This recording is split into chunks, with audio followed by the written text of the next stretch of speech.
Sunday அன்னைக்கு காலையிலேயே பார்த்தீங்கன்னா, எங்க அத்தை வீட்ல வந்துட்டு ஃபங்ஷனு. வீடு பால் காய்ச்சுறாங்க.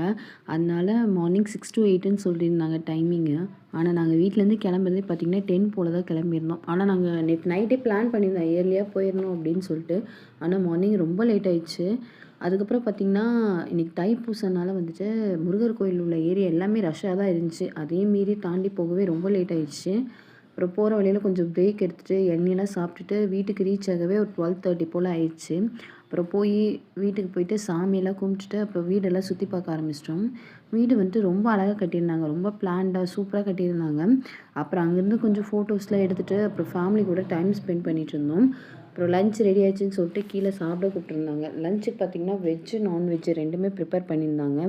நாங்களுமே வந்துட்டு தைப்பூசம்னு யோசிச்சோம். அதுக்கப்புறம் மட்டன் பிரியாணின்னு ஒண்ணு வாங்கியாச்சு. மட்டன் பிரியாணி டேஸ்ட் வைஸ் வந்துட்டு ரொம்பவே நல்லா இருந்துச்சு. இவங்க பாய் வீட்டு பிரியாணி டேஸ்ட்டு ரொம்பவே நல்லா இருந்துச்சு. நல்லா பிரியாணி ஒரு கட்டு கட்டிட்டு, அப்புறம் அங்கேயுமே வந்துட்டு ஃபேமிலி கூட கொஞ்சம் நேரம் உட்காந்து பேசிட்டு இருந்தோம் ரொம்ப ஜாலியா. ஏன்னா கிட்டத்தட்ட நாங்க மீட் பண்ணியே 1 மந்த்துக்கு மேல ஆகுது. ரொம்ப நேரம் ஃபேமிலி கூட டைம் ஸ்பெண்ட் பண்ணிட்டு, அப்புறம் அங்கேருந்து ஒரு ஈவினிங் போலவே வந்துட்டு ரிட்டர்ன் வந்துட்டு கிளம்ப ஆரம்பிச்சிட்டோம். எங்களோட சண்டே வந்துட்டு இப்படி தான் போச்சு. இனி நாளைக்கு ஒரு விலாக்ல பார்க்கலாம். பாய்.